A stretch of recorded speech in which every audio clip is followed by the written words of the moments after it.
What is up, guys? My name is Coriola, and welcome to episode 4 of my Out of the Park Baseball 18 franchise here with the Arizona Diamondbacks.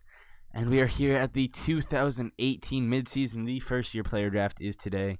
We are 25 and 28. 5th place in our division.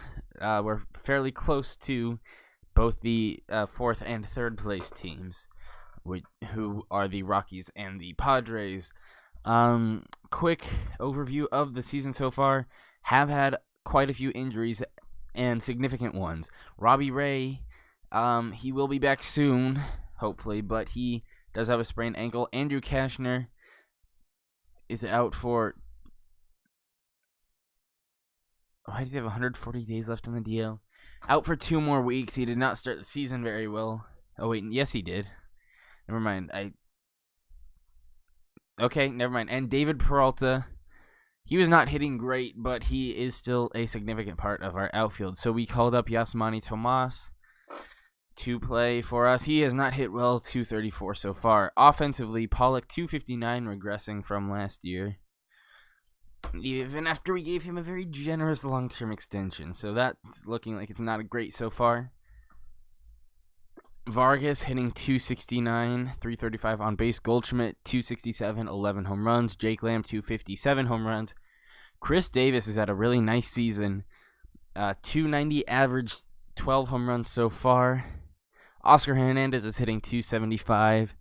Brock Holt is hitting 218, and Chris Owings is hitting 231. Starting pitching, Zach Greinke recently came off the disabled list through 21 and a third innings. He has a 3.38 ERA. Archie Bradley has a 8.05 ERA. Set him down for a period. He did well, came back up. I do not believe he's made an appearance since coming back up. Taijuan Walker 4.8, Shelby Miller 4.1. Anthony Banda, who I called up 4.22. I also called up Braden Shipley is 4.35. Godley 2.05, Delgado 2.35, Chafin 2.87, Barrett 3.25, Munson 2.82, and Boxberger 3.32. So our bullpen's actually been really, really good so far this year. Top prospect Keston Hurria is hitting 3.37 in AA, which is good to see. His strikeouts, he has like 30% strikeouts, so that is a concern, but hopefully he keeps up the offensive prowess and is a pretty good player for us. So this year we have the 9th pick, and this is not a very good draft. This is the top of the draft. Only 4 players, 4.5 or above. Although MJ Melendez is back in the draft, he was an impossible last year. But yeah, not a very strong draft class to say the least. So, Kansas City, first overall pick, does not take Hunter Green. That really surprises me. They take Seth Beer. Right fielder, good power, strikes out, but he's a decent player. Hunter Green doesn't go to Minnesota. Dan Hank's probably the best player in the class, consensus 5-star. So, looks like our division rivals, wow, Hunter Green continues to fall. They take Pete Horseman. Looks pretty good, except for he doesn't walk very much. Philadelphia takes Hunter Green. I got my hopes up that he would fall to us. He is a very, very good college pitcher out of Virginia Tech. And they got a good pick there. Seattle, the team we are currently playing, takes Kyle Wright, who I was looking at. Better OSA, still decent head scout ratings, and another good college pitcher. The Angels take Jared Kelenic, a right fielder who I liked. Strikeouts, I don't think are going to end up at 50. But he was another decent player. And now Chicago takes MJ Melendez, who we, as you know, were looking at. And last pick before us, St. Louis takes Mike Way, right fielder with 50 across the board, good speed, good defense. He does look like a pretty good player. So I'm not quite sure what I'm going to do here. Catcher Wyatt Cross always turns out well, but I just don't trust those ratings. Low strikeouts, low power. Kevin Dowdle has good contact and good speed. OSA likes him a lot more, actually. But he basically looks like Keston Hurria again, and I would rather take a pitcher.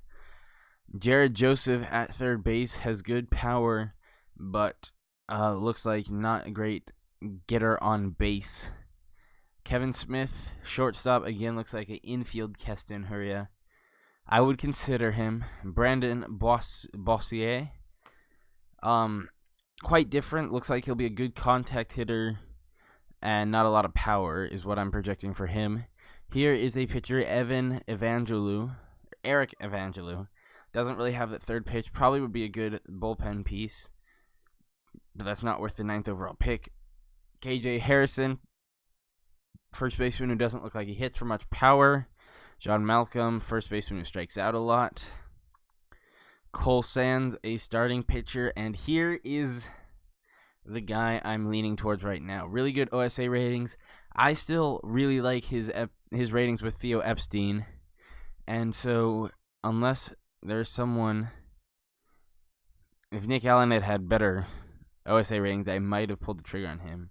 Joe Demers also looks pretty good, but I think at this point, I want to go with Cole Sands, starting pitcher out of the University of High School at 20 years old. Okay, that was surprising, but we will take Cole Sands with the 9th overall pick. 2nd round, 8th pick this time, and there go a lot of players. I looked at this guy last time, and I think I'm going to take him. Left fielder Luis Gonzalez. He just looks like a solid player. Not really seeing anything else I'm impressed with. Scouting director says Ken Clausen, 2-star pitcher. Now I'm going to go with Gonzalez in the 2nd round. Round number 3. We've got an impossible starting pitcher, Ken Kenny. I really like his Theo ratings, but his OSA leaves something to be desired. That catcher looks pretty good, but so does this shortstop, Jimmy Berger. I think I'm going to go with the catcher this round. Who is that? This guy? Yeah. Getting a nice catching prospect's always nice, so Gunnar Troutwine. They say Cash Case, who is a name probably heard before. I would love Cash Case. I like Troutwine. I'll see if Case is still there next round. It's a 1-star shortstop. David Bedgood is another recognizable name. Cash Case did get taken, so we miss out on him. That's a bit unfortunate. Jamie Berger, shortstop, is a recommendation, and I did like what I saw from him for later round prospect in a pretty shitty draft. So we will take him. Jordan Abernathy, third baseman, good power, utility. Antonio Cox, McGovern. I don't really see anyone who impresses me more than Jordan Abernathy. They say Cal Conley, shortstop. It does look pretty good, but I don't think I have the money to pay an impossible demand. Now, I did like Cox probably the most out of everyone just because he's got the good walks stat. So, they say, yeah, sure, I'll go with scouting director on this one. Take Cox next round if he's still there. Any of these guys I really like. Robbie Randall, yeah, I'll probably take him. He's got really good speed, and that's always nice to have. And then maybe Willie Yargle after him. So who is it? Robbie Randall. Next round, Yargle. And that's probably going to be it for me. We'll let Theo Epstein do the rest of the draft. So, kind of a disappointing draft class, you know.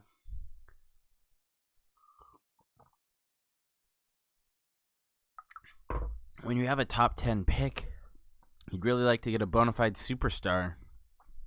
We didn't really get that, so I would say maybe let's make it up in international free agency, amateur free agency, but I think I'm out of money.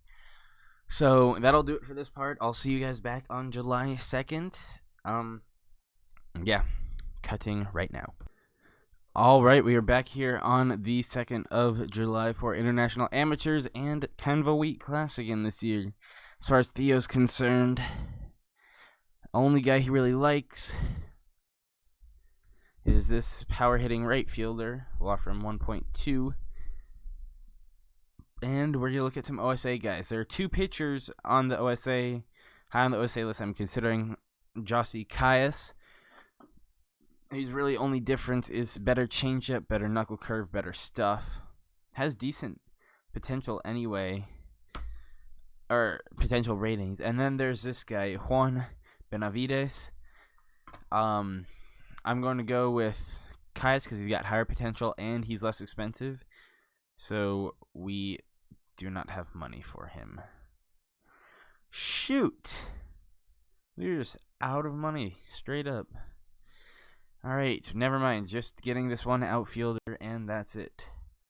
We are 1 game below 500, now 2. As we have signed everybody who we offered a signing bonus to. San Diego's in last place, and we've had some trouble with them. Series at the end of June, and now losing 2 out of 3 to start July. We get swept by last place now. No longer last place. Now we are last place, San Diego. We get Covarrubias. I apologize if you can hear it raining outside, but we were just in June 3 games above 500, and now we've lost 4 out of 5 to start July. Make that 5 out of 6. Pitching coach Butcher's done a pretty good job, I have to say so far. Give him a 2-year extension. And our bench coach Ron Gardenhire, yeah, I like him. I'll give him that. We are now 6 games below 500. My eyes are really hurting, as we have lost 5 straight. Make that 6 straight, as the pitching coach agrees to the contract. Man, this is, wow, we were in a really good position, and then someone got injured. Right, Chris Owings was out, and Andrew Kashner is healthy. But I like how our pitching staff is done. Bradley's brought it down. Ray came back. We sent down not Banda, our other prospect, Shipley. We sent down Braden Shipley. So let's see what we can do for trade offers for Andrew Kashner. He has a team option for next year, which would likely be declined at this time and point, or this point in time, I should say. In time, not in time. No team offers a trade. Huh. Robbie Ray hasn't done great. What if we sent him down? He has options. Why? I did not put you... I don't understand what that is. You got put in like the 300-day disabled list or something. So, yeah, Robbie Ray, guess you're coming back to Arizona. So we take the first in 4 of 4 against St. Louis. First 2. Nice little bounce back here. 3. Can we sweep the 4-game series? We will not. Danny Santana is out for a week. That's fine. Zach Greinke with a nice 3-hit against Carlos Martinez. Now we've got 3 against Cleveland before the All-Star break. Take the first from the Indians. Second game, we lose. Rubber match, as we are the 4th place team in the West right now. We fall. Have a 42-48 record at halftime. I don't think we're going to be making a playoff push this year. I didn't think that was even going to be a chance at all. But I had a pretty strong June. All right, our All-Stars are Chris Davis, A.J. Pollock, and that is it. No Zach Greinke, just hasn't had enough time, looks like. Corey Seager is 4.3 wins above replacement. Bryce Harper is 5.6 already. Yeah, the National League's ridiculous.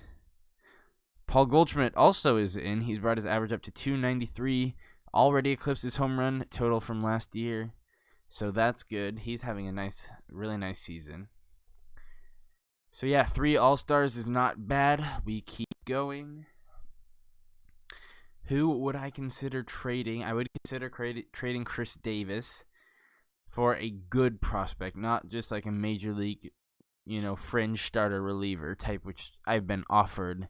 As we lose the first 2 to Washington, trying to salvage the series, we cannot. We get swept. LA actually overtook San Francisco for the division lead, and now we play the Giants. Split the first 2, game 3. We lose, and we're now 10 games under 500. Who else would I consider trading? I would consider trading. I would love to trade Yasmani Tomas. Let's start with Chris Davis and Shelby Miller. If we can get good value for him, that would be nice. So let's start with Shelby Miller. I doubt we're going to get much. It's not a very high-valued commodity. Although decent number of names, I recognize most of them, although it doesn't look like a ton of prospects here. But there are a lot more names than I expected, so they're probably just a bunch of 1-stars. Okay, not bad. Wow. Chicago Cubs offering us Mark Zanguis, a really good left fielder, which make trading Chris Davis much more possible. 4-star closer. Mitch Hansen from the Dodgers. I'm not trading him interdivision. I don't know. I kind of just saw Sanguis and everything just went past me. Tyler Austin, first baseman for the Cardinals. Mike Lipka, who I would almost prefer if he had better OSA rating. Pedro Severino from the Nationals. Does not look like he's good. Let's go to the Cubs. Because Anguis looks like a pretty good piece so far. Maybe we could get another prospect out of that for Chris Davis. Yeah, Mike Hazen doesn't think we're getting much in return, but he is their top prospect, it looks like. I would love Eloy Jimenez, but he looks injured. For how long? 4 to 5 weeks, so we will be unable to trade for him, which is quite the shame. Here's the starter, Jose Albertos. Can we get Jose? Can't quite accept. We could do it for Braden Shipley. We could do it for Chris Davis. Now, I'm not doing justice for Chris Davis. I also need something else. Catcher Miguel Amaya. Yes, we could do that. Pitcher Preston Morrison. Or shortstop Isaac Paredes. I would prefer Paredes. And maybe Adam Hansley. It's close to being acceptable. Alright. Yeah, we could get this done pretty smoothly. Dedalo. Yeah, he does not look like he's very good offensive ratings. Or defensive ratings for that matter. I'm not sold on Paredes, so let's check their Major League roster for a young player, Ian Happ. If I could get Ian Happ from Chicago,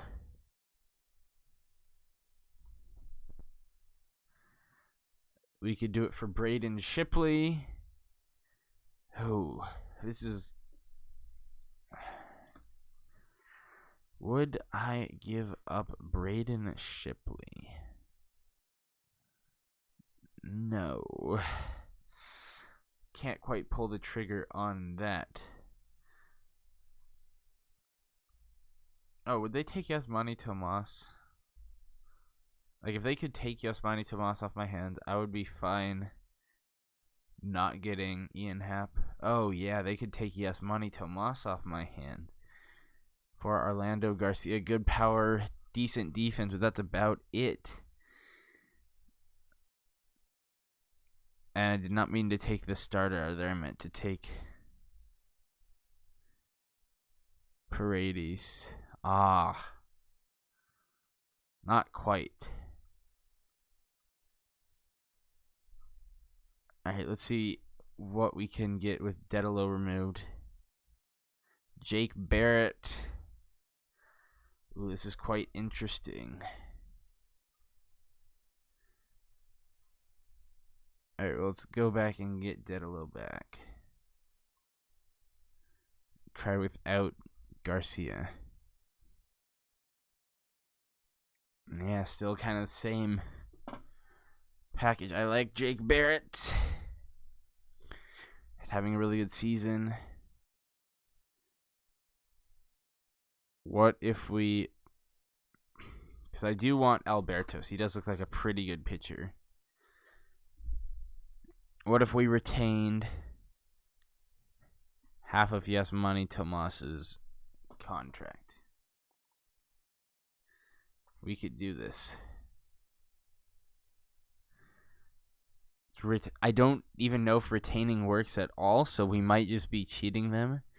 But I would be fine keeping $1.5 million to get rid of most of that contract and get this package back for Shelby Miller and Chris Davis, Craig Dedalo, Yasmani Tomas, and Orlando Garcia. For Mark Zanguis, Jose Albertos, Miguel Amaya, and Adam Hazley. First big trade of the series. Let's do it. No one's really disappointed that we got rid of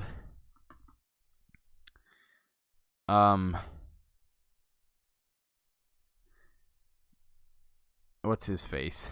Chris Davis. I thought more people would be disappointed at that. So yeah, Zanguis will put him in left field. So put him in left field. We need to call up 2 guys, 3 guys.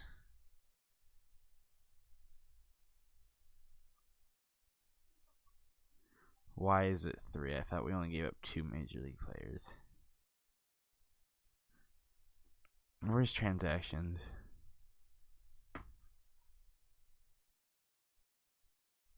Oh, we also gave up Yasmani. That's right. Duh. Alright, so needing 2 outfielders and a pitcher. Pitcher is going to be Braden Shipley. Ow, my eyes are really sore right now. Alright, let's look at AAA guys. Jeremy Hazelbaker, we will bring him back up. And Zanguis is injured, so I think... Oh, I thought that was Victor Robles for a second. That would have been nice. Colin Bray looks like the best option right now.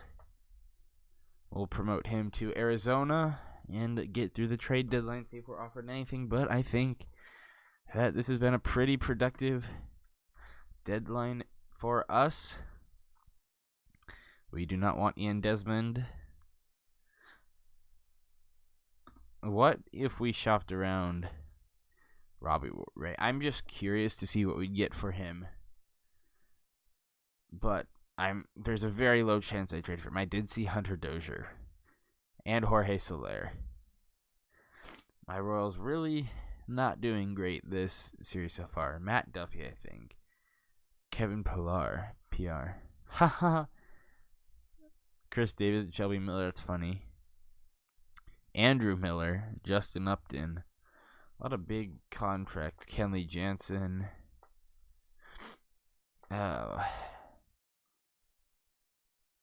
Michael Taylor and Eugenio Suarez. I would love Eugenio Suarez. Could we get him for something other than Robbie Ray? Nah. Alright, well, looks like that's going to be it. Just got to simulate out the last 4 games. As we split the first 2 versus Cincinnati. Looking to take the series. We do 2-1 and 2 against Chicago, our recent trade partners. Both a doubleheader on deadline day. We lose both and lose the second one 24-7. Alright, check out this player development update, simulate the last game of the series, and call it an episode. If I can find it. Shipley bumps up as he's moved to the bullpen. Cashner dropping. Barrett up, Hernandez down, Holt down, Fuentes up, Peralta down, Tyler Wilson down, Domingo Leyba down. Not a lot of good news. Keston Hiria's overall rating goes up, and Adam Hansley's potential rating goes up. So, all in all, not the worst thing that could happen. Archie Bradley versus Chicago versus Kyle Hendricks. We lose. Finished this episode at 45 and 57 and in last place. So, thank you all for watching. I hope you did enjoy.